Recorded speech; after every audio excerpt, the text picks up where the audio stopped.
ಪರಲೋಕದಲ್ಲಿ ಆಸೀನನಾಗಿರುವ ಪ್ರಭುವೇ, ನನ್ನ ಕಣ್ಣುಗಳನ್ನು ನಿನ್ನ ಕಡೆ ಎತ್ತಿರುವೆ. ಕೀರ್ತನೆ 123 ವಾಕ್ಯ 1. ಸ್ನೇಹಿತರೆ, ಲೋಕದ ಕಷ್ಟ ಕಾರ್ಪಣ್ಯಗಳಲ್ಲಿ ನಲುಗಿ ಹೋಗಿ ದಿಕ್ಕು ಕಾಣದೇ ಇದ್ದಾಗ ಭಯಪಡಬೇಡಿ.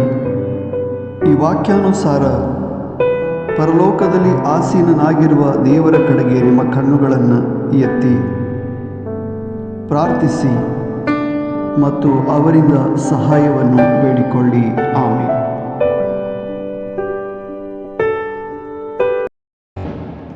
तू सर्गी सिंहासनार बसलाय, तुझे कडे मुझे डोळे उभारता. कीर्तन 120 आणि 3 अवेस्वर ओळ 1. संसारी जिणयेंत कष्टातना अडजातना भियोवची गरज ना. सर्गी आसचे आमचे बापा कडेन आमचे दोळे उबारया, आमची मागणी उबारया आणि ताचे तावन आमी आदार जोडया. आमेन.